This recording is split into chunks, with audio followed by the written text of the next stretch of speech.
And welcome to the City Council meeting for December 15th, 2020. As a result of preventive measures, seating in the council chambers is limited to allow for social distancing, and there are many residents who may be in our high-risk population. For those reasons, we will continue allowing citizens participation through video conference. To learn about all of the ways you can watch the meeting and participate remotely, we encourage you to visit our website, www.victoriatx.gov/talk-to-council. There are many options for how you can participate in our meeting tonight, ranging from watching on TV or speaking in citizens' comments through Zoom. At this time, I will ask our City Secretary to call the roll. Councilman De La Garza? Present. Mayor Pro Tem Solis? Here. Councilman Bucknight? Here. Councilwoman Scott? Here. Councilman Young? Here. Councilman Lofgren? Here. And Mayor McCoy? Here, and with that, we have a full quorum of all council members, and I will now call the meeting to order with the Pledge of Allegiance. I pledge allegiance to the flag of the United States of America and to the republic for which it stands, one nation, under God, indivisible, with liberty and justice for all. As always, I'd like to welcome all citizens, whether you're here in person or watching at home, to our meetings. It's important to us for you to take part in these meetings by observing what we do here. Mr. Garza, do we have any announcements for tonight? Yes, sir. We can go ahead and start first with the proclamation. Okay, that'll be fine. We have a proclamation tonight honoring Rena Scherer for her service to our community. And since I'm not walking well tonight on my crutch, I've asked Councilman De La Garza to please present this proclamation to you, Rena. And would you please read it? Yes, sir. Whereas Rena Scherer began work for Victoria County Tax Office in December 1981 in the Property Tax Department, whereas Rena Scherer first ran for Victoria County Tax Assessor and was successfully elected in a runoff election and took her oath of office on January 1st, 1993, whereas Rena accomplished consolidating tax services for the City of Victoria and the Victoria Independent School District, whereas Ms. Scherer served 7 terms as Victoria County Tax Assessor, totaling 28 years, and 11 as the Deputy Clerk, and for a total of 39 years of service to Victoria County, whereas Rena Scherer will complete her 39th year of service at Victoria County on December 31st, 2020. Now, therefore, I, Raleigh McCoy, Mayor of the City of Victoria, do officially declare December 19th, 2020 to be Rena Scherer Day in the City of Victoria.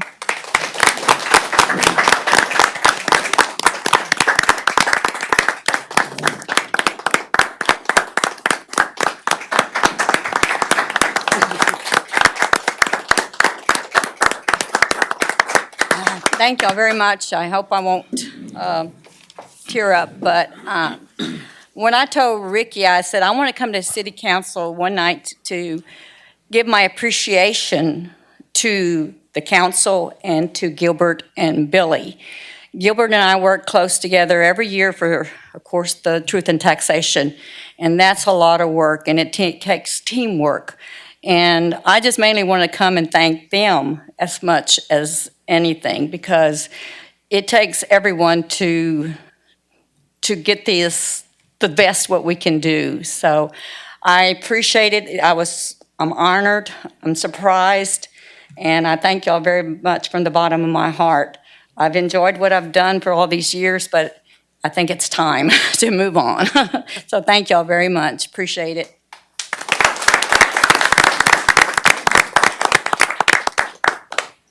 Thank you again so much for all you've done.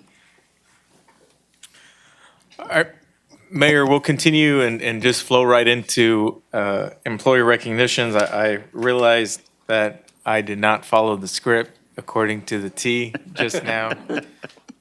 So we'll flow straight into the next section of the agenda, if that's all right. And we do want to recognize some employees this evening. We've done it before. We obviously strive to encourage our employees to seek additional educational opportunities or professional development opportunities. And it's important for us to recognize their efforts, not only when they pursue those opportunities, but when they're acknowledged and rewarded for those efforts as well. And so I want to start off with 3 members of our excellent team at the library. If they don't mind kind of just stepping up forward so that council can see you. But with us, we have Jessica Berger, who is our assistant director, Katie Tallhelm, who's our programming services manager, and Brianna Valenzuela, who's the adult services librarian. They recently all completed their master's in library science degrees from Texas Women's University School of Library and Information Studies. This is obviously a tremendous accomplishment. Dana, as the director, does an excellent job of encouraging her team members to pursue opportunities, and so this is amazing. Jessica specifically received a full scholarship from the Transforming Libraries into Community Anchors in Rural Libraries program with a focus on using information and community technology to help address community needs. She is a member of Beta Phi Mu, which is the International Library and Information Studies Honor Society. Katie focused on public libraries and children's services and graduated with a 4.0 grade average. Brianna focused on technology and its application in public libraries during her 2 years of study. And so we want to obviously congratulate them and thank you for being team members of our library in the city, and we definitely hope you stick around. And so thank you all. Thank you. Yeah. You could stay standing there all, if you like. Dana, did you want to say anything on behalf of the team? We don't have time for everyone, but I want to make sure. Yes, I wanted to say how proud I am of all 3 of these women who not only took classes for 2 years without a break, but worked full-time and took care of personal and family obligations as well, and have done an excellent job. So very proud of them. Thank you.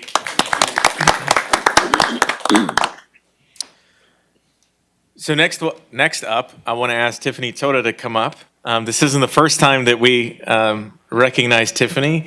Obviously, by now, everybody understands that Tiffany is one of our greatest assets in terms of go-getterness, and one of our greatest assets in terms of her pursuit in her career. We've obviously recognized her for several awards here in the past, but recently, she is beginning the process to receive the top level of ICM certification, which is the ICM Fellows Program. This is the most demanding certification. In addition to improving existing skills and knowledge of candidates, the program also works towards teaching leadership skills in court administration. The first step in that process is the Certified Court Manager designation. To obtain credentials as a certified court manager, the candidate must successfully complete courses in court performance standards, case flow management, court purposes, and responsibilities and management of financial, human, and technology resources. Tiffany began coursework for the CCM designation in August of 2018, so also a 2-year commitment, and completed all of the requirements to receive her designation earlier this month. She was one of only 40 court professionals admitted to the invitation-only program through the Texas Municipal Courts Education Center in 2018. And she has already begun coursework for a certified court executive designation, which is another step, if I understood it correctly, in the pursuit to ultimately become a fellow. Correct? That is correct. Okay. And so obviously she's on it. I'm sure it's only a matter of time before we're here recognizing her for her next achievement in that endeavor. But obviously we're extremely grateful to have her on our team as well. And we want to thank her for her commitment. And you too, hopefully stick around with us as well. So thank you. Congratulations.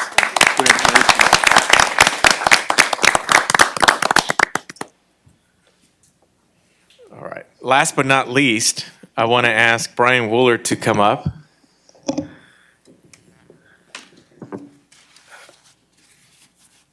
Brian Woolard is our golf course superintendent. He recently received the 2020 Golf Course Superintendent of the Year Award from the Texas Gulf Coast Superintendents Association. He was nominated for this recognition by his peers within the association. Brian, has been the superintendent of Riverside Golf Course since 2018 and played a key role in improving the condition of the greens after the city assumed management of the golf course. He has more than 20 years of experience in golf course management, and he also received the 2010 Golf Course Superintendent of the Year Award from the Central Texas Golf Course Superintendents Association when he was the superintendent of Willow Springs Golf Course in San Antonio. And so clearly, wherever he goes, he sticks out and stands out amongst his peers in that region. And so we're obviously extremely grateful and honored that you're with us. And so thank you for helping us achieve our goals at the golf course. He actually has his award with him. And so lift that up so everybody can see it. Because that's obviously something that he's very proud of and we're very proud of as well. And so thank you for your service. And you too, hopefully you do not go to another region and do something else over there. So obviously congratulations to you as well. Thank you.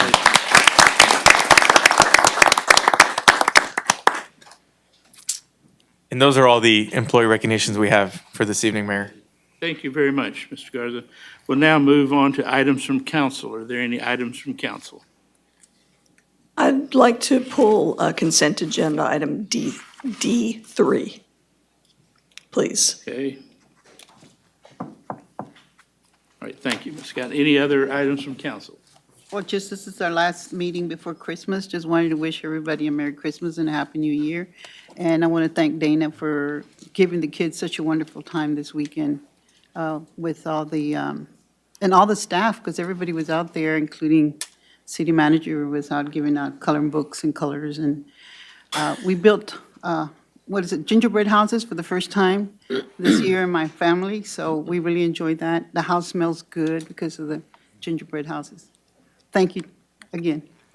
Thank you, Ms. Solis. Any other items from council? Hearing none, we will move into citizens' communication. As a reminder, citizens' communication may be done either in person or through video conference. We would encourage anyone who has had any recent exposure to COVID-19 or those that may be at high-risk population group to make use of the video conference option. Those instructions are again available at www.victoriatx.gov/talk-to-council. Comments will be limited to 5 minutes in duration. Please remember to silence any cell phones, televisions, or other background noise so we can clearly hear your comments. It is generally the practice of City Council not to respond to comments made during this time, but city staff will be available to follow up as necessary. Also, we do have items tonight for public hearing. If you wish to speak on that matter, please reserve your comments until that time. Are there any comment cards today, or does anyone here present want to speak to council? Mr. Foote, all right, please step forward. Thank you.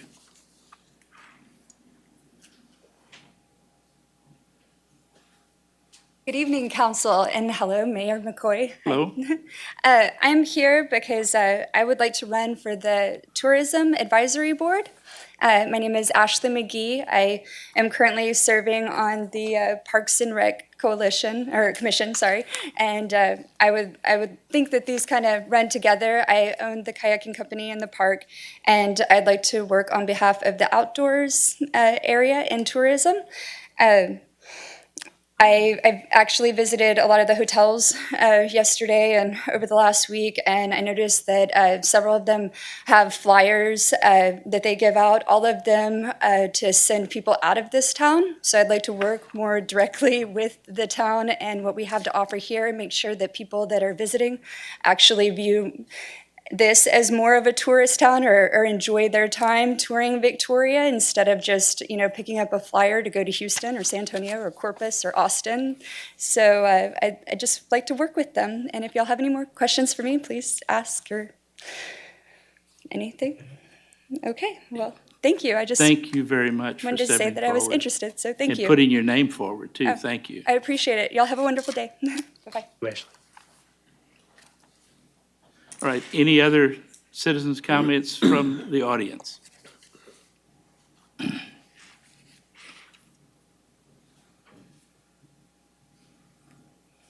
Yes, hello, Council. I'm Doug Donaldson. I'm here for the same reason, the Tourism Advisory Board. I put my name forward for the attractions spot on that board. So I just wanted to come and say I'm excited to be a part of that board if selected, and that I'm from the Children's Discovery Museum. I'm the program director. I've been there about 4 years, and as soon as this came across my desk, I was real interested just to get involved, I think kind of for 2 reasons. We work with a lot of young families in town, and I think that oftentimes that's some kind of demographic that we overlook. And so I love keeping that at the forefront of people's minds and not letting us forget, some of those struggles and challenges that young families have in terms of getting out and doing stuff in the city. And so I think that's the first reason. The second reason is I really love serving the community. I'm transplant, so I'm not born in Victoria, but my wife is, and all my kids have been born here, and so I'm here. And so one of my motivations for everything I do is just being able to serve, and so I looked at this as an opportunity to get back in there and give something back to the community, and so I'd love to do that. And I think, that's all I came to say, but thank you all for your time and consideration, and Merry Christmas. Thank you very much. Thank you for putting your name forward. Appreciate it. Okay, Mr. Foote, is there anyone online that would like to make any comments? Seeing none, we will go on to item C1. Ms. Hilbrich? Item C1 is a public hearing on the 2019 CDBG Consolidated Annual Performance and Evaluation Report, the CAPER. Ms. Fulgram? Good evening. I have a quick presentation to go over the contents of our Consolidated Annual Performance Report. Okay. So the CAPER is a companion document to our annual action plan. In our annual action plan, we budget the entitlement funds, list out the programs, and list out how many people we anticipate to help. And what the CAPER does is basically report what we have, that we've done what we said we were going to do in that annual action plan. And the CAPER does require a public hearing before being submitted to HUD, but it does not require any formal action by council. So for 2019-2020, as you can see, we had an administration was completed. We do have funds remaining that will be reprogrammed in our next cycle, and that's primarily due to the open position of the CDBG coordinator or planner. Our mortgage assistance program was canceled due to lack of applicants, and that was reported back in June during the allocation process, and those funds were moved to demolition. And then we have our demolition program in process. We have already demolished 7 substandard structures and then have additional structures pending. These are our public service agency programs. For CASA, we helped 43,000 children, and the program is completed. Boys and Girls Club, we helped 40 children. The program is completed. Salvation Army, we helped 18 homeless men. The Lighthouse for the Youth Summer Camp program was canceled due to COVID, and so those $8,000 in funds are eligible to be reprogrammed. Our Meals on Wheels with Community Action Committee helped 19 individuals. The Victoria Senior Center Meals on Wheels helped 47 individuals. Our Project Success with VISD helped 50 children.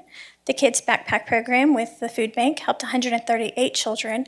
And then our Utility Assistance with CAC helped 235 individuals. So in total, we expended $83,063 and helped 590 individuals.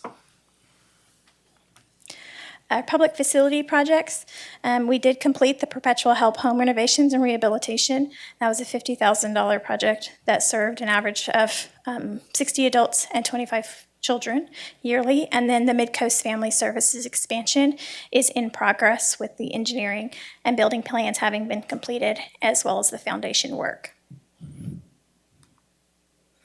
So the public comment period for our CAPER runs from December 1st through tonight's public hearing, and then we will submit this CAPER to HUD on or before December 29th.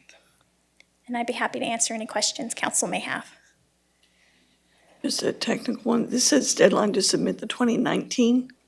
Yes, so this is the fiscal year. So it's for activities that went from October 1st, 2019 through September 30th. Of 2020. So it corresponds with our 2019 annual action plan. Thank you. Okay, any further questions for Ms. Fugel? Hearing, thank you very much. I'll now open a public hearing on this matter. If anyone present wish to speak on this matter, please step forward. Seeing none, I'll ask Mr. Food, is there anyone online that wishes to speak? All right, since there's no council action needed on this, we'll just accept the report and move on to the consent agenda. Item D1 on the consent agenda is the adoption of the minutes of the December 1st council meeting. Item D2 is a resolution appointing members to the Board of Adjustments and Appeals. Item D4 is a resolution authorizing the city manager or designee to apply for, and if awarded, accept a grant from the Texas Department of Housing and Community Affairs for their Texas Emergency Rental Assistance Program of up to $176,363.13, with no matching funds to be required from the city.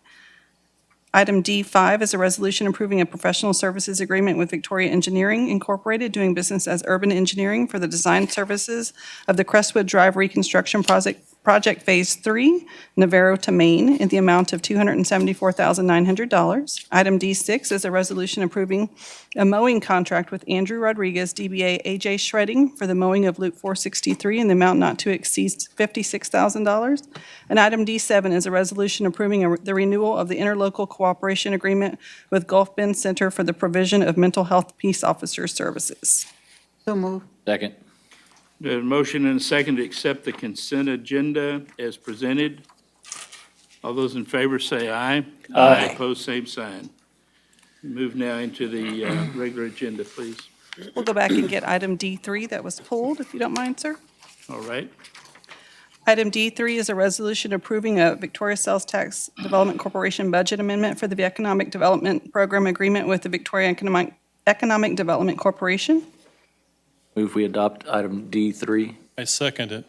We have a motion and a second to adopt the item D3. Any discussion? The reason I asked this to be pulled is that as an attorney in my non-city council life, I have represented VEDC in the past and am working with them on some of the impact of, or the results of this agenda item, and therefore I'm going to abstain. I'm not required to legally, I'm not required to ethically, but under my legal requirements, I'm going to abstain. Thank you, Ms. Scott. Appreciate that. All right, any other discussion? Hearing none, I'll call for the vote. All those in favor, say aye. Aye. Opposed, same sign. Item E1 is a resolution appointing members to the Tourism Advisory Board.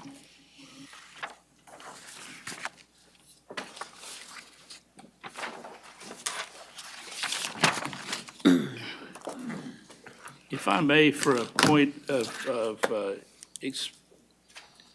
moving forward, I think there's several there where there's single members, and I would like to entertain a motion that we just accept them by acclamation and then move on to those with votes. I would make that motion. Second. There's a motion and a second to accept the single-member applications all at the same time. You just name those out? Just Would you please record. name them, please? Yes, trying to sir. write them down fast. The four members that, or the four positions that only had one applicant are the attractions industry, where Doug Donaldson submitted his application, the food and beverage industry, where Chris McDowell submitted his application, the retail shopping industry, where Rosanna Frisch submitted her application, and the Victoria College position, where Sue Prudhomme submitted her application. Okay, so there's a motion and a second on the floor to accept those appointments. Any further discussion? Hearing none, I'll call for a vote. All those in favor say aye. Aye. Opposed, same sign. Now, if we can move on to the other. We can just go straight to. Go straight to the, okay. To the end. Sure. So there's ballots on your desk, and as you know, the city council cannot vote by secret ballot, so if you'll please put your name on the top. The first position that we're going to vote on is going to be the consideration of the appointment for a representative of the sports and outdoor tourism industry. We have two applicants, Ashley McGee and Ashley Wallachow. If you'll please circle the one that you wish to vote for. And then Angelina will come down and pick up those ballots.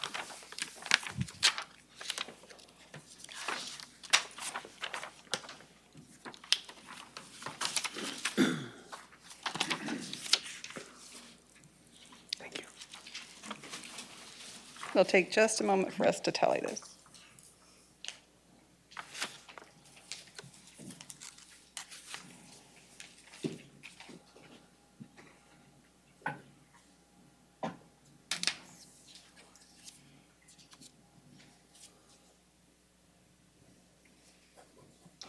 That's going to be a limiting factor in future years.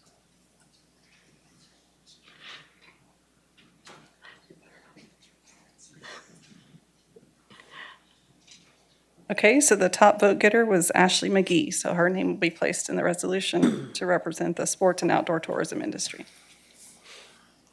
Okay, and the next ballot will be consideration for this position on the board to represent the downtown business district or industry. And we had 2 applicants there as well, Sarah Vella and Brad Canning. If you'll please circle the one you wish to vote for. And these ballots will be available in my office if anyone would like to review them.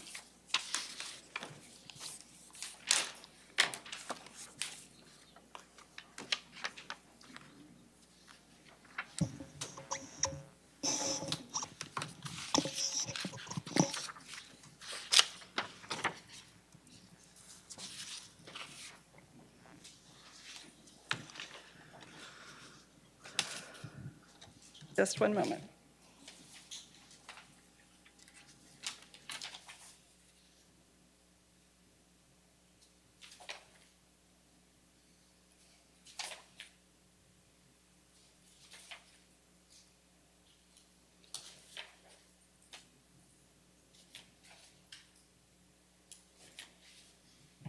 Okay, and so Sarah Vela was a prevailing person there, so we just need to put her name in that resolution as well. I move to appoint Sarah Thank you. Vela and Ashley McGee to the Tourism Board. Second. Motion to accept the results of the balloting. Any discussion, which I'm sure there shouldn't be since we Oh, voted? just a big thank you to everybody who put their name forward. Yes. And All those the- in favor say aye. Aye. Opposed, same sign. The rest of the positions will be filled at the next council meeting. We still have 7 more positions on that board to fill. We have plenty of applicants. We just decided to split it up and for time. Keep those other names. We have other spots. Yes. And I appreciate your comments, Councilman Vulknight. It is important that citizens do volunteer for these positions because it's what makes these things work. So thank everyone very much. We can move on to item E2, I believe. Item E2 is a resolution approving a real estate lease and professional services agreement with the South Texas Zoological Society Incorporated in the amount of $125,000. Good evening, Mayor and Council. Just as you're all familiar with, this is a general lease agreement where we provide the land and $125,000 to the Texas Zoo. In exchange, they agree to operate a zoo in our community for another year. If you have questions of me, I'll be glad to answer them. If not, I've asked Ms. Liz Jensen from the Texas Zoo to come and give you a brief presentation about how well they're doing and the programs and things they have going on this year.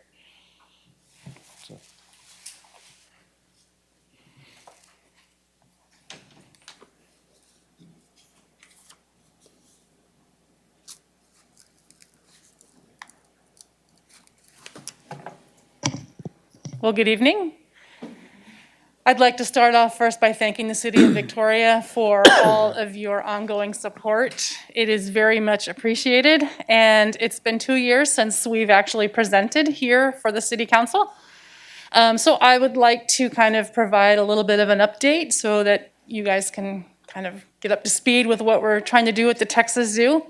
So we've been here, as I'm sure most of you know, for over 60 years. We're a small zoo, but we're doing big things. And I'd like to share some of these with you. So our goal at the Texas Zoo. Our mission is really, we want to try to connect the general public or the people who come to visit our zoo to Texas wildlife. We focus a lot on Texas wildlife. Of course, education, conservation, and more recently, making contributions to scientific research is something that we've been really focusing on. And also, we really want to play a role in supporting Victoria in becoming more of a destination here in the Crossroads. And I think that the zoo could really contribute significantly to that.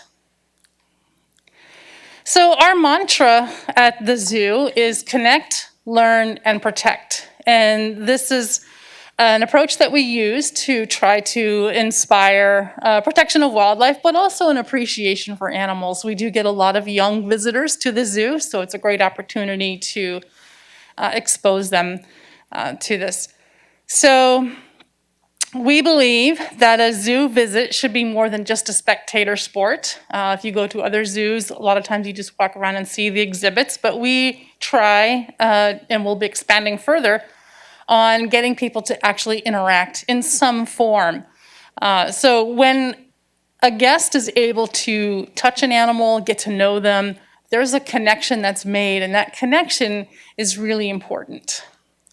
We also do other types of interaction that are a little more formal. These are a source of revenue, actually, for the zoo. It helps support us, but in addition to that, it's a great opportunity for us to educate people about these animals. So we try to make learning fun at the zoo. This is an otter training demonstration here, and it's an opportunity for visitors to learn about otters, but also to talk to some of our staff so that they can kind of get an idea of what the otters are like and what it's like to be a zookeeper and that type of thing. We also focus on educational programs. This little boy here is participating in Keeper Camp, and he's about to feed a pelican, as you can see right there. We try to make it very hands-on for participants. This is a new program we got some grant funding for. It's free to Victoria students. It is a program that we call STEM Research Program at the zoo. And in this picture, you can see there's a young girl. She's handling a rabbit. And so these students have been tasked with doing like a physical evaluation on the rabbits. And then they have opportunities to interact with and use various forms of technology, drones, telemetry, infrared cameras, and more. We have a scientific advisor who has been assisting us with this project. Unfortunately, this project was just launched in March, and we all know what happened thanks to COVID, so we hope to continue this in the near future. Also, conservation is another big pillar for the zoo. This is Bonnie and Laguna. Laguna is the little kitten on the left. We are part of the Species Survival Plan. This plan is kind of a network with other zoos, and we contribute to the genetic diversity of ocelot. Here in Texas, ocelot are considered endangered with about 80 individuals in the state. We also have other animals that are very endangered. Most of them are from Texas: ring-tailed cat, red wolf. We have a red ruff lemur on the left. They're not from Texas, as I'm sure you can see. And we also have coatis. All of these animals are also part of the Species Survival Plan. So the Texas Zoo is able to contribute to these programs, and this is on a national level. Another part of our conservation plan is to do outreaches, and we've partnered with U.S. Fish and Wildlife Services and Laguna Atascosa National Wildlife Refuge down in the valley, as well as the East Foundation. And this is a really unique program. This is one of several that we participate in. We actually bring our ocelot on site. This is at a ranch, I think it's at the Suez Ranch in the valley, where this is actually Texas ocelot habitat. And we bring our ocelot here to educate 1,500 fifth graders every year about ocelot. And because they're found in this area, we think that this is an important contribution to increasing public awareness. We've also started doing some scientific research. Like I had mentioned earlier, we do have a scientific advisor that assists us with this, Dr. Andreas Fallman, who is a comparative physiologist. And we have been very lucky to work a little bit with Swansea University. They're based in the UK. And you'll notice on these animals that they have little boxes. Inside each one of those boxes is something called a data logger. And these data loggers are not cheap. And thanks to Swansea University, we've been able to use these. These data loggers record minute movements. And it takes a lot of time and a lot of analysis, but ultimately it will give us information on things that we can do to improve animal welfare as well as having conservation implications. So another thing that we're doing is we're working on just getting baseline information on some of the physiological things with these animals. Now, on the top left, that's Bright Eyes. He is our red ruffed lemur, and you'll notice he's wearing a band. That's actually a heart rate monitor. And the image next to that picture is also Bright Eyes, and you'll notice that he's got his face in a little cup. Now, that's actually for training purposes, but we're teaching him to put his face into a mask so we can start to measure lung function, tidal volume, gas exchange, respiration, and more. I'm not qualified to speak about it scientifically because that's not my expertise. And then the bottom image is Sophia, our jaguar. She has been trained to put her paws on 2 metal plates. Those plates are going to be connected to electrodes, and we can actually measure heart rate. To try to get a heart rate on a jaguar that's not under anesthesia is not a very safe thing to do. So this is one way that we're able to do that. But interestingly enough, a lot of this basic information we simply don't have. It's not in the scientific literature. So the Texas Zoo is really taking part and contributing to this type of knowledge. We're also in the process of a major collaboration with Texas A&M University in Kingsville. We are doing a heat stress study in our ocelot. With climate change, there is a lot of concern about how that's going to impact the ocelot here in Texas. Right now, there's probably around 80 individuals in Texas, so that's not a lot. So we'll be looking at our ocelot in-house, and at the same time, they'll be looking at the wild ocelot. So it'll be a comparative study, and we're really excited. We hope to start on that in the following months. The Texas Zoo also provides long-term care. The top left is Daisy, our osprey. She has 1 wing. She is a real character. On the bottom is Padre, our pelican. He's actually being trained right now. We are going to be doing little presentations in our large aviary with Padre. We work a lot with University of Texas Marine Science Institute in Port Aransas. And we also obtain some of our animals. Both of these animals, believe it or not, were pets. The top is Bandit. He is a gray fox. He was living in somebody's house until they discovered that foxes smell a lot and simply obviously don't make good house pets. Nova, who is our Eurasian lynx on the bottom, she was a kitten and owned by a truck driver who would put her on the dashboard of his truck. Well, as you can imagine, as she got older, it became a little more dangerous.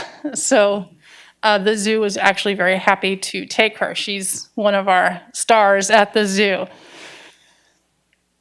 Behind the scenes, we've been able to really build a qualified animal care team. I'm very proud of them. We have staff now that have come from other zoos or aquariums all across the United States. Most of our staff have bachelor's or master's degrees. And in our animal care program, we really focus on taking a proactive approach. We teach the animals to participate in basic medical things. We can actually even train them to take shots. Our bears are very good at it. They don't mind. We can even draw blood, completely voluntary, no restraint, and not putting them under anesthesia. So all of this allows us to monitor animal health, like I said, in a very proactive way. We have a top-notch medical care team. This is Dr. Alexis Roth. She is a certified, board-certified zoo vet. She is fantastic, and she has a team of veterinarians here locally in Victoria that work with her when she's not here. So we are really appreciative of having her on our team and the availability of veterinarians here. Now, COVID-19 hit, as I'm sure we all unfortunately know, in March. That unfortunately for the zoo was very difficult because it was really our busiest time of year. March historically is the month that we make most of our revenue. You can see Carmen in the top left. She is our female red wolf. She needed life-saving surgery. And of course, caring for the animals, we can't just shut our doors. We have a lot of mouths to feed. So it really did take a financial toll on the zoo. But we are looking towards the future, brighter and better. And there's been a lot of discussion earlier this evening about tourism. And I think that the Texas Zoo is ready to participate in making Victoria more of a destination. We are in a fantastic location. Additionally, a lot of the animal interactive programs that we've been doing, of course, pre-COVID, we were attracting people from the surrounding cities, Houston, San Antonio, Austin, coming down specifically to the Texas Zoo to participate in our programs because they are unique. So I really think that once we get through all of this COVID stuff, that the zoo has a very bright future. So I really like to thank everybody. While we move forward, we definitely want to have fun along the way. And just a quick reminder, we are holding our Christmas nights at the zoo starting on Thursday through the 23rd. If you're able to make it, we hope to see you there. So thank you, and if anybody has any questions, I'm more than happy to answer them. Okay, thank you. Thank you for that. That was great. Thank you. Yes. Tremendous asset. Thank you very much. I move we adopt item E2. Motion is second to adopt item E2. Any further discussion? Hearing none, I'll call for the vote. All those in favor say aye. Aye. Opposed, same sign.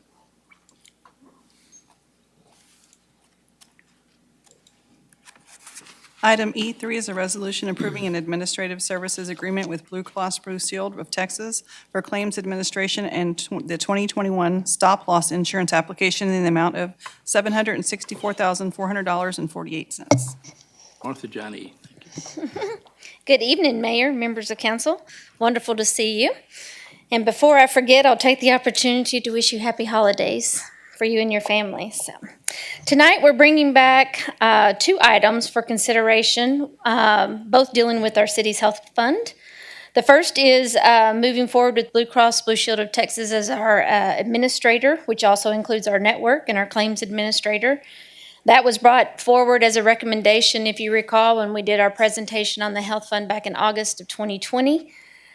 So tonight brings forward that agreement to move in that direction. The second item is actually also the city's stop loss, which is brought forward this time of year. And we're also recommending to go with Blue Cross Blue Shield of Texas in regards to that. I also have John Sims, our Vice President, Team Lead with Lockton, joining us virtually tonight, and he's prepared to go through the marketing analysis of stop loss or answer any questions you might have in regards to the Blue Cross Blue Shield of Texas Administrative Services Agreement.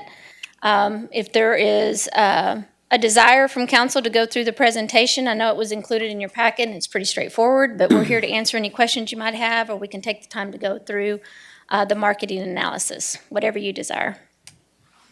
So this will be a switch from Aetna to back to Blue Cross Blue Shield.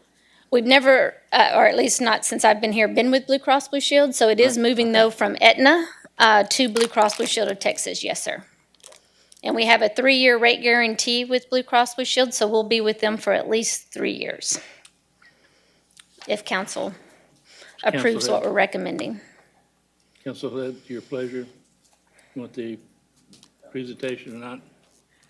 I think everybody's comfortable with what we've seen in the packet. Thank you. Okay, thank you very much. Thank you. I move to adopt. Second. We have a motion and a second to adopt item E3. Any further discussion on this matter? Hearing none, I'll call for the vote. All those in favor say aye. Aye. Opposed, same sign. Thank you. Thank you, Ms. Marthajani. So next up, Mayor, we have city manager's reports, and Thomas will take it away on this item. Good evening, Mayor and members of council. I have a brief but important presentation tonight talking about the 2021 legislative program. Yes, that's not a typo. We're talking about next year's state legislative cycle already. Before I introduce Monty Wynn and Bill Longley from TML, who will go over the Texas Municipal League's legislative program for this year and give you guys some insight into what's upcoming in the legislative session, I wanted to talk briefly about what we're doing here locally in Victoria this year. And I will, as I've mentioned, try to keep this very brief. Recent history for the city of Victoria, if this will move forward, there we go. You may remember that from 2012 through 2015, Jerry James served as the city's director of intergovernmental relations. And prior to that, y'all will remember that he was our director of environmental services. But during those 3 years when he was director of intergovernmental relations, he served the city in helping influence legislation at the state level in a way that benefits our community. Just one quick highlight from his time as intergovernmental relations. You'll remember Senate Bill 585 from 2013, which authorizes to use hotel occupancy tax to upgrade city-owned sports facilities, in essence allowing the tourists who use those facilities to help pay for improvements there. That was a law that existed prior to then, but it was bracketed to only certain cities, not including us. And through Jerry's successful efforts with O.C. Garza, they were able to get that statute amended so that we could take advantage of that as well. Since Mr. James's retirement in 2015, the city's taken a more ad hoc approach to legislative activities in the last 2 sessions. But even through that process, we've had some success. Of course, y'all will remember the work done by Councilman Jeff Balknight and Darrell Lesack in last year's session to get House Bill 1627 through the legislature. And of course, we thank Representative Jeannie Morrison and Senator Lois Kolkhorst for their efforts in pursuing that, which removed Victoria County from the list of affected counties for purposes of the Texas Emission Reduction Plan. Essentially what that did was allowed the state to recognize that the air quality in Victoria is not as bad as it is in some other cities. We were no longer a near non-attainment city. And so the atmospheric restrictions or the restrictions in law that are put on cities that do have air pollution don't apply to the city of Victoria anymore. Thank you, Jeff, for your work on that last year. As we approach this fall and gear up for next spring's legislative session, I offered to the city manager to run a legislative program for the city of Victoria based on my experience with the Texas Association of School Boards to provide a more formalized process for this legislative session. And I wanted to briefly talk about what we are going to be doing this year. But first, let me say that some people may find that the city attorney's role is a little bit different from a true intergovernmental relations role for the city. And I think that is a legitimate concern. I think that it is my role as an attorney to understand the law and to advise my client on how the law affects their everyday processes. Whereas an intergovernmental relations employee would start first with the city processes and then seek to influence legislation that impacts those processes. And so even though those two things are seemingly opposite direction processes, I think the city attorney's office is a good place for the city to begin formalizing a process to follow what's going on at the state legislature. The process that I intend to run is going to look a little bit like this. There are 3 phases in the process. The first phase, which began about a month ago, is from now until the session begins. My office, the 3 attorneys, are reviewing bills as they get pre-filed and as they get summarized by the Texas Municipal League. we are reaching out to subject matter experts within city departments, asking essentially the question, is this legislation likely going to impact your ability to enhance the livability of our community? And if, in fact, that legislation does appear to be an issue or something that we are interested in getting engaged with, I will be reaching out to you, City Council, starting tonight, for council engagement in those bills to try to make sure that the city is represented. And Mayor, I'd like to recommend to you that we appoint a ad hoc committee of city council members, just 2 or 3 council members who are interested in the legislative process, that my department and I can go to for feedback on whether or not the city should be engaged in that legislation.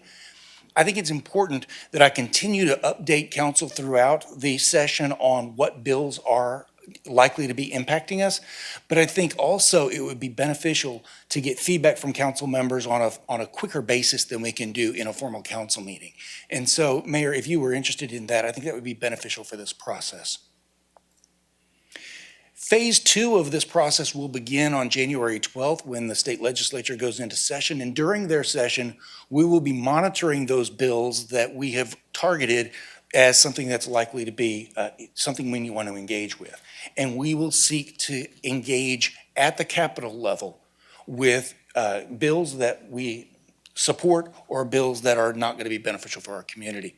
And we will run that all the way through the legislative session.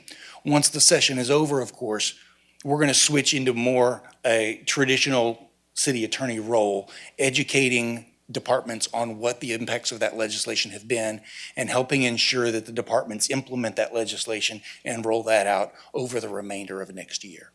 So that's essentially what the program looks like. And I want to address one potential criticism of this project right on the front end. I recognize that this process is still a reactive process. We are looking at the bills that are being filed and we are going to react to them, rather than taking a proactive approach as a true intergovernmental relations department might choose to take. I think that would be too big of a bite to take out of the apple on our first try, especially considering the lateness of the calendar and the limited staff and resources that we have for that process. But I am not recommending that council take the rest of that step in the future, but I do think you should consider as we go through this process whether in the future you want to have a more elaborate, proactive process, or whether this process meets the needs of the city of Victoria. With that, I'm going to turn it over to Monty Wynn and Bill Longley from the Texas Municipal League. As you all know, TML represents cities across the state of Texas and their interests not only at the state legislative level, but they provide legal resources and training resources to council members and to city attorneys, quite frankly, across the state. I've known Bill a long time, really respect the work that TML does on this front. And so they're going to join us tonight via Zoom. Monty Wynn is the Director of Grassroots and Legislative Services for TML, and Bill Longley is TML Counsel. Monty, Bill? Yeah, thank you, Thomas, and thank you, Mayor and Council, for having us tonight. I'm Monty Wynn, Director of Grassroots and Legislative Services, along with Bill Longley here.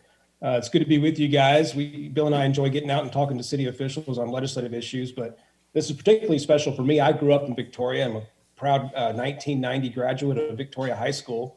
In fact, I'm still young enough to remember watching Councilmember Bach Knight play basketball in some of those Hi, Monty. 80s to late 80s. Didn't need to mention that.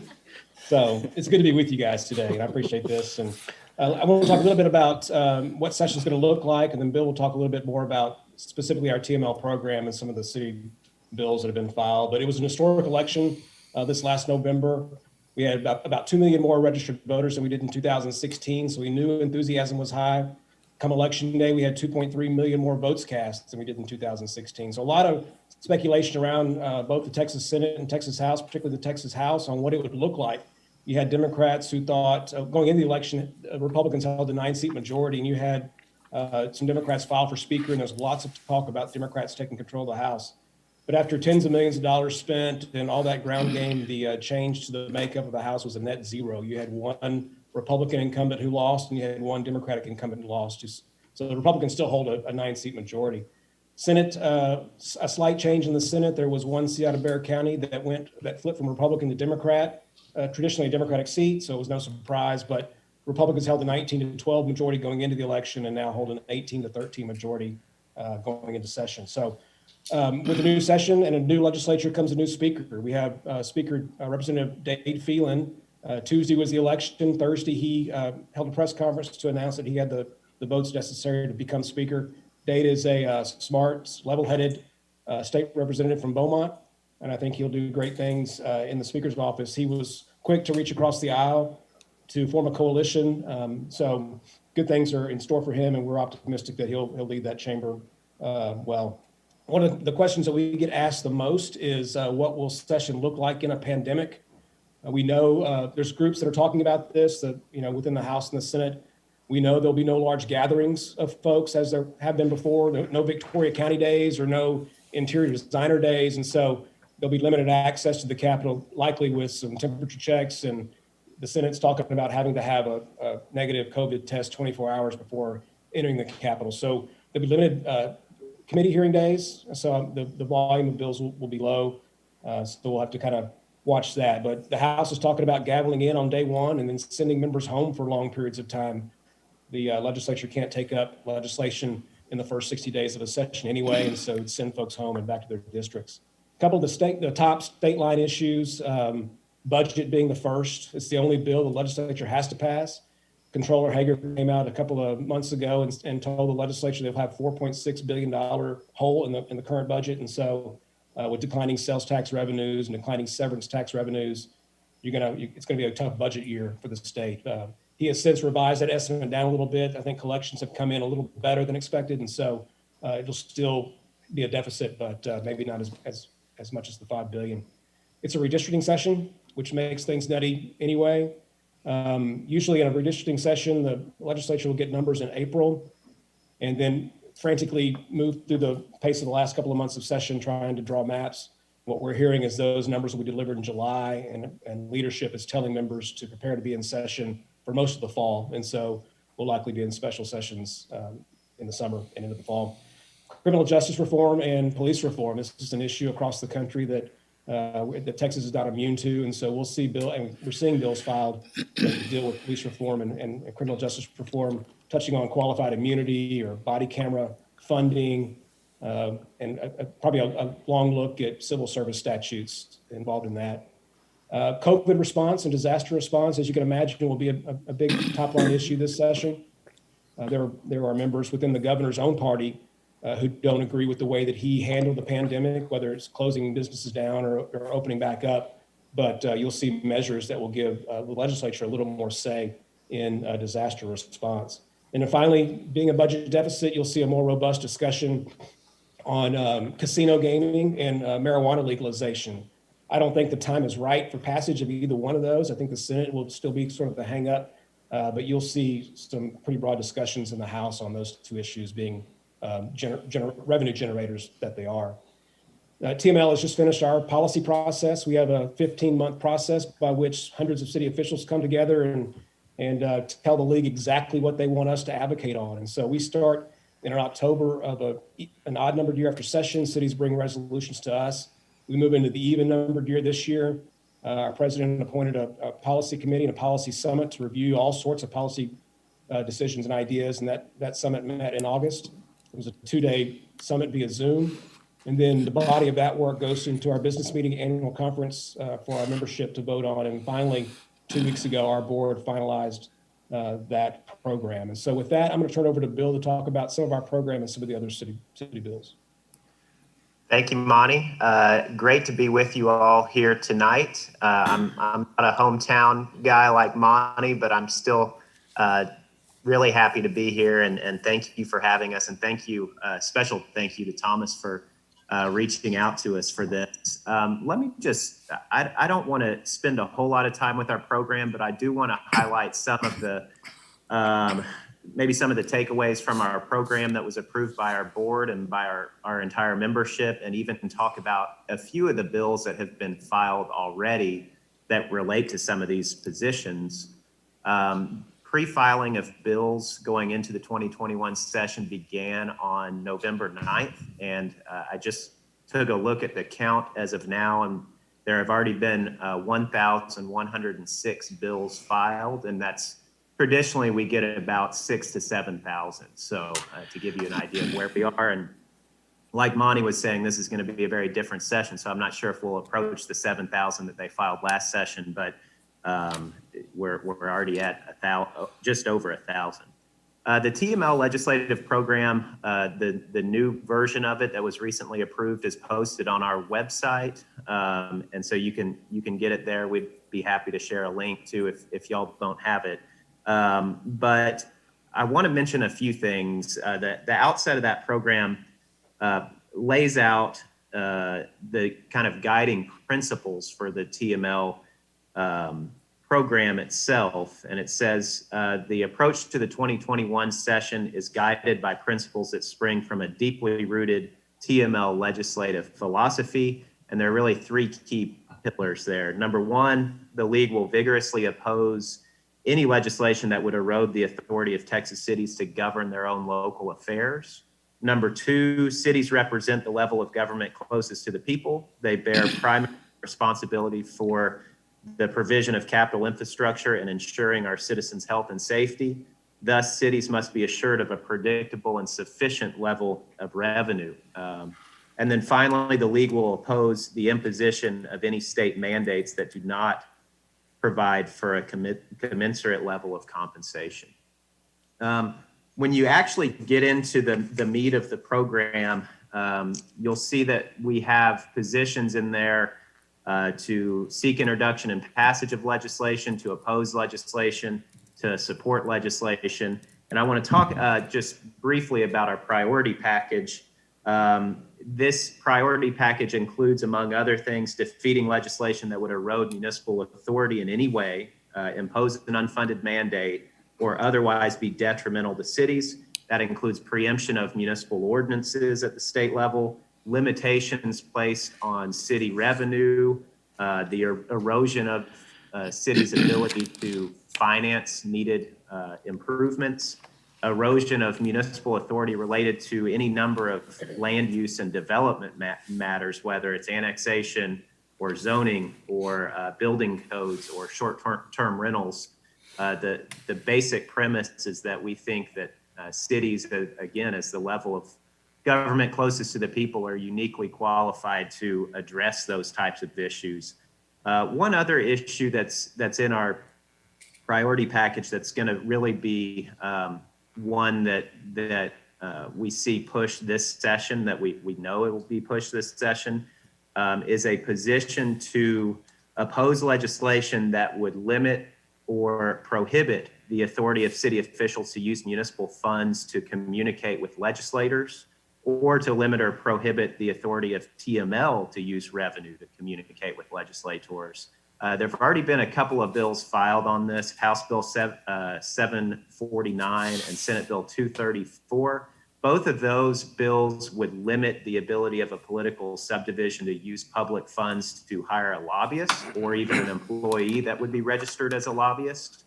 So contract with somebody or hire somebody in-house, or be a member of an association like TML if that association hires or contracts with a lobbyist. So that bill will be maybe underlying any number of other substantive issues, is this idea of sort of limiting who can advocate on measures at the Capitol moving forward.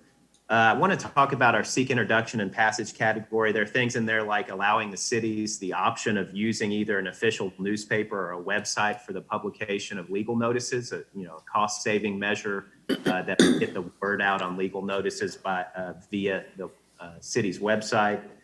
To make support legislation that would make beneficial amendments to House Bill 2439, which some of you may remember as the building materials bill last session.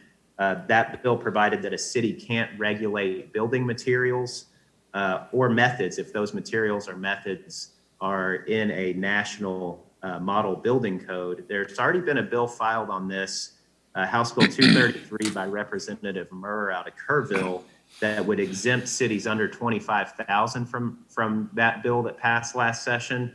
Obviously, that doesn't encompass larger cities like the city of Victoria, but it does go to show you that there's already a push to maybe revisit the impact of that legislation.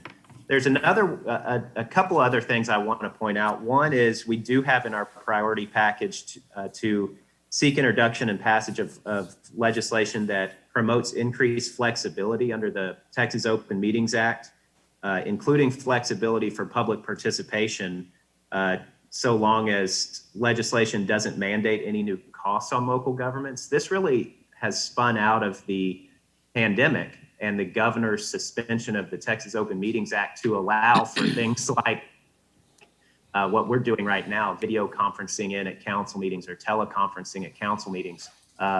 If there has been maybe possibly a silver lining to what we've gone through the last several months, it's these efficiencies that have been picked up with regard to meetings is one of those. And so our membership really wants us to push for legislation that would give cities more flexibility on meetings and meeting remotely if that's what the city wanted to do, including getting more public participation because you have folks that can participate via teleconference or via Zoom. Couple of others really quickly. We have in our support category, among other things, support for legislation that would promote broadband service across the state. Legislation that would treat broadband service similar to other critical utility infrastructure and ensure statewide availability and affordability for citizens and businesses. This is really another issue that's been highlighted by the pandemic and just the fact that high-speed internet is so critical to doing any number of just participating in day-to-day life now, whether it's education or healthcare or e-commerce or meetings, not to mention work from home or working remotely. So this is a key economic development issue that our membership wants us to really advocate for this session. And so those are just a few of the highlights. I would be more than happy, and I know Monty would be happy to take any questions you might have on our program, the policy setting process, or even bills that have been filed so far in the pre-filing period of this session.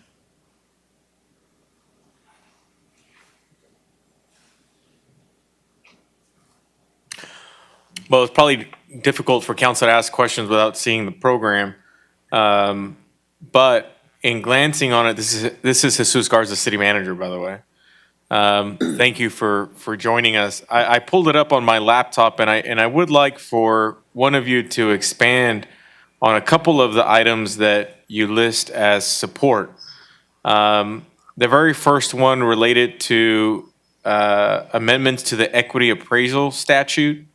Can one of you hit on that element? And then also if one of you can hit on the element associated with sales tax. I don't see it here, but I know that there's the Wayfair conversation going on, and that's also of high interest for us as well. Sure, I'd be happy to take a stab at both of those things, Jesus. Thanks for the questions. On equity appraisals, we do have a support position to support legislation that makes beneficial amendments to the equity appraisal statute. This is an issue that's been in our program for a number of years now, and it really addresses what some would say is a loophole of sorts, where you have values that get challenged on not on the basis of their market value, but on the basis of how comparable those values are to similarly situated properties that may not be in the same city or even in the same county, but they're using comparable properties in other areas of the state to say that their property is overvalued. And then what we've seen often happens is that when that determination is made by an appraisal district to lower the value of property based on comparables from other areas of the state, the sort, I guess you could say, the artificially lowered value under that law is often used as a comparable for other properties that challenge their values. So you have this leverage situation for some appraisal districts where they just don't have the revenue to litigate every single challenge that they get on equity appraisals, and ultimately end up settling, which has sometimes has an effect of driving down values. Particularly, we're talking about commercial values, and then shifting much of the property tax burden to your residential taxpayers. So legislation that would we would support legislation that would bring about beneficial amendments to limit that practice, so you don't see that tax shift and you see values that may be more accurately appraised district to district and across the state. And then your question on sales taxes is a really good one. That's going to be a huge issue this session. As many of you may already know, the comptroller recently adopted a new rule related to the sourcing of sales taxes that impacts where internet orders that are made in state, where those orders are ultimately sourced, to what jurisdiction they're sourced to.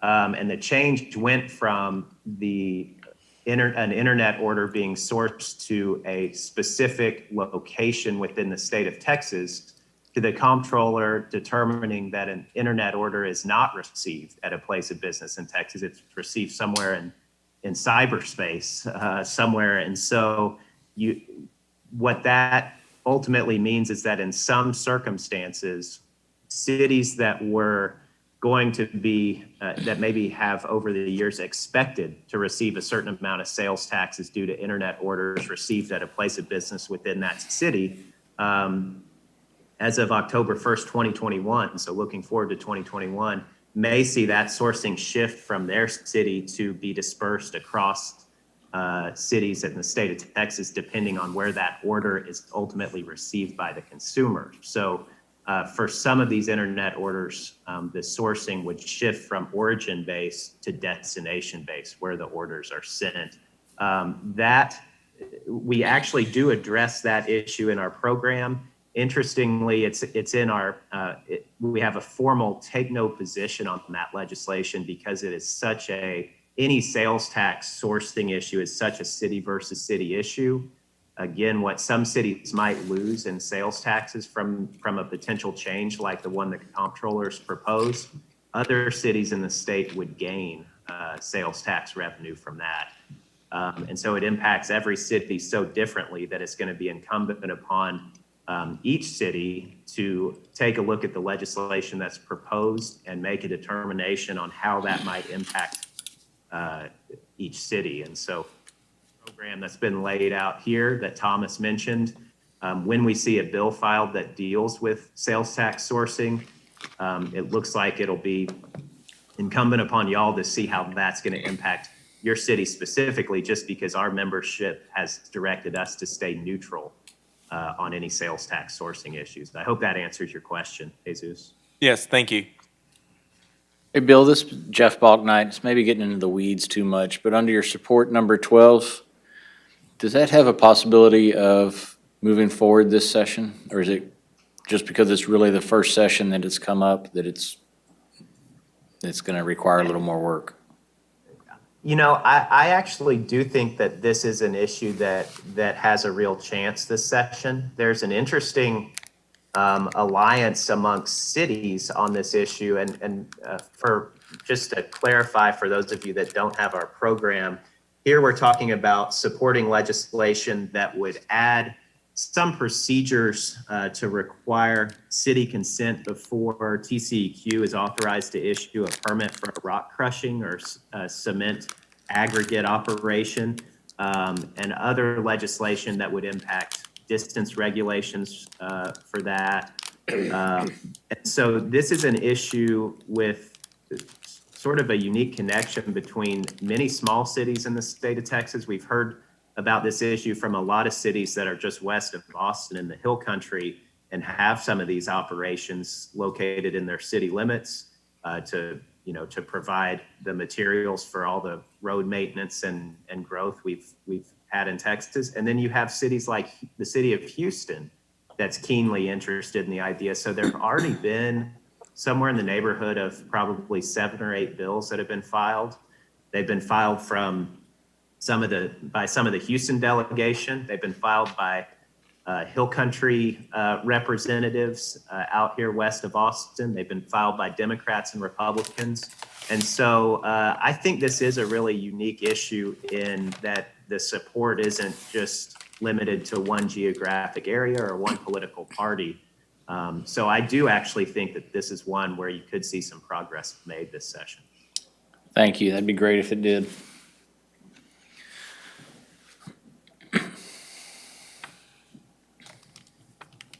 Mayor, if there are no other questions, I'd just like to thank Monty and Bill for joining us.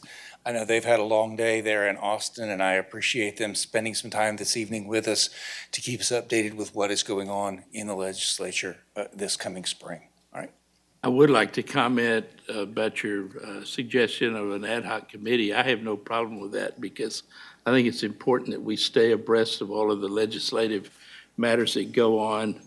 I mean, personally, I've been involved with Texas Society of Architects for probably the last 5 or 6 years. I timed out on my appointment to that committee, so they gave me a year's break. But I haven't stopped. I've actually got a bill filed already on a matter of prevailing wage rates. And there's many other matters. I know I've talked to Councilman Balknight about issues that we're aware of. But it's like a friend of mine, one of the lobbyists for the effective advocacy is a contact sport. And you got to stay in contact with your legislators, and that's what gets things done. And I think if council would concur with me and I could assign such a committee, that we could be on the lookout for these bills that are adverse and then bring them for further discussion if we think it's something that council might want to back or something like that. But I think for us to sit on the sidelines, I hear so many people always complain about, well, we get all of these unfunded mandates from the state legislature. But if you don't engage with the state legislature and get your point, then sometimes you get what you don't ask for or object to. So I think it's very important that this city is large enough and things that are passed affect us dearly, and I think we need to stay on top of our game. And to that point, I put my name forward several months back to the TML Region 11 here, and I actually was elected the second vice president for a group that didn't know who the heck I was. But part of what I talked about was protecting local rights. And I think that's something that we better protect because I do agree that we are the ones that are closest to the people that elect us. And I feel like we have a duty, or I personally feel like I have a duty to protect their interest, even if it's advocating for them in Austin. And I know I've had several conversations with the county judge about issues that affect us all, and we have agreed to kind of look out for those things. So if there's no objection, I'd like to bring back that discussion and probably appoint a committee. It had to be 3 of us because we don't want to do it, but that would let us work with Mr. Goosh and then bring updates back to the council. And I think it's very important that we do that. I think it'd be a great topic for the March workshop, if that ad hoc committee goes forward and it does a presentation to the rest of council. And sometimes it may require a resolution, what we want to do. A lot of it's just flexibility of just keeping council in the loop of what's going on And I honestly feel like it's at our level that needs to take place. So Mayor, I agree I with you on welcome that. that. And I will bring that back as a formal committee creation. I think it's important that we have a vote of council Right. so that our citizens see that city council is taking responsibility for this. We, as staff members, want to make sure that we are always doing the will of council, and having your voice speak in a written document, I think is important to us. So I'll bring that back at the next council meeting. But honestly, people don't think they have any say. And the bill that was literally filed was basically on my behalf as a citizen. So Right. sometimes we don't realize how much influence we can have if we just speak up. So thank you, Mr. Goosh. I appreciate the presentation. Thanks, Monty. Good to see you. Thank you. Good to see you too. Thanks for having us. Thank y'all. Thank you. Okay. I think there's no work session tonight. We will recess into an executive session Yes, at sir. this time. I don't anticipate we will come back out for any votes, so the public meeting will now end, and I've got 6:20, Ms. Ilbridge, is the time. So the council will now recess into executive session at 6:20 PM. The executive session is in accordance with Texas Government Code Section 551.074 with regard to personnel matters, including but not limited to the routine annual performance review of the city manager and city attorney. Pretty quick. An executive session in accordance with Texas Government Code Section 551.087 to discuss or deliberate the offer of a financial or other incentive to a business prospect that the city council seeks to have, locate, stay, or expand in or near the territory of the city of Victoria, and with which the city of Victoria is conducting economic development negotiations. And an executive session in accordance with Texas Government Code Section 551.072 to deliberate the purchase, exchange, lease, or value of real property interest due to the fact that deliberation in an open meeting would have a detrimental effect on the position of the city in negotiations with a third party.